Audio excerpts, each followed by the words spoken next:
आना रहस्यमयी गांव, जहां हर गली, हर मंदिर और हर दरवाजे के पीछे कोई ना कोई किस्सा छिपा हुआ था।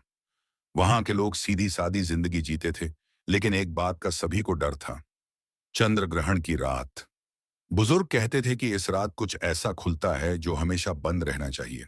लोग सूरज ढलने से पहले अपने घरों में दुबक जाते थे, मंदिरों के कपाट बंद कर दिए जाते और गर्भवती स्त्रियों को विशेष सावधानी बरतने की सलाह दी जाती। इस कहानी की नायिका थी माया, एक 22 साल की युवती जो पढ़ी लिखी थी, शहर से पढ़कर लौटी थी और गांव में बदलाव लाना चाहती थी। लेकिन गांव के लोग उसकी बातों को उतना महत्व नहीं देते थे, खासकर जब बात अंधविश्वास की हो। माया की दादी, बूढ़ी अम्बा, गांव की सबसे बुजुर्ग महिला थी और और हमेशा चंद्रग्रहण की रात को लेकर चेतावनी देती थी। जब चांद काला हो जाए तो दरवाजे बंद कर लेना, खिड़कियों पर लाल कपड़ा डाल देना और किसी भी आवाज पर बाहर मत निकलना। 6 नवंबर 2023 वह रात फिर से आने वाली थी। चंद्रग्रहण की भविष्यवाणी की जा चुकी थी। गांव में डर का माहौल था। सभी दुकानदार दिन में ही दुकानें बंद कर चुके थे। पर माया ने ठान लिया था कि वह इस बार चंद्रग्रहण को खुले आसमान के नीचे देखेगी। वह विज्ञान की छात्रा थी और जानती थी कि यह बस एक खगोलीय घटना है। शाम होते ही गांव में सन्नाटा छा गया। हर घर की बत्तियां बंद, दरवाजे अंदर से कुंदे लगे।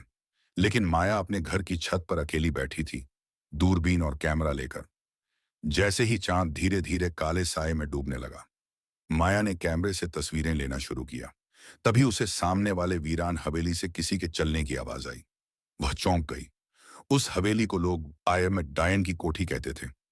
कहते हैं वहां पहले एक औरत रहती थी जो रात को तंत्र साधना करती थी और चंद्रग्रहण के दिन गायब हो गई थी।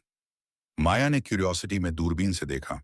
एक धुंधली सी आकृति सफेद साड़ी में हवेली के मुख्य दरवाजे से निकलकर जंगल की ओर बढ़ रही थी। दादी की चेतावनियों को नजरअंदाज करते हुए माया ने तय किया कि वह उस महिला का पीछा करेगी। उसे लगा यह किसी का भेष होगा या कोई झूठा डर फैलाने की चाल। वह टॉर्च और मोबाइल लेकर निकल पड़ी। हवेली के दरवाजे पर पहुंची तो देखा दरवाजा खुला हुआ था और भीतर मोमबत्तियां जल रही थीं। दीवारों पर तांत्रिक चिन्ह और पुराने खून के निशान थे। भीतर घुसते ही दरवाजा खुद ब खुद बंद हो गया। माया डर गई, लेकिन उसने हिम्मत नहीं हारी।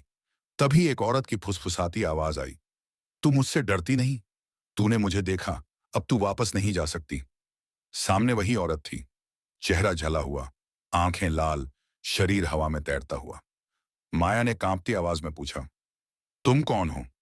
औरत बोली, मैं रूपवती हूं, इस गांव की शापित आत्मा। चंद्र ग्रहण की रात में मुक्त होती हूं, किसी को लेने, किसी को अपने साथ ले जाने। आज तेरी बारी है। माया को रूपवती की कहानी दादी से याद थी। रूपवती 50 साल पहले की एक विधवा थी जिसे गांव वालों ने डायन कहकर जिंदा जला दिया था। चंद्र ग्रहण की रात को ही उसे जलाया गया था और तभी से हर चंद्र ग्रहण की रात कोई ना कोई गायब हो जाता था।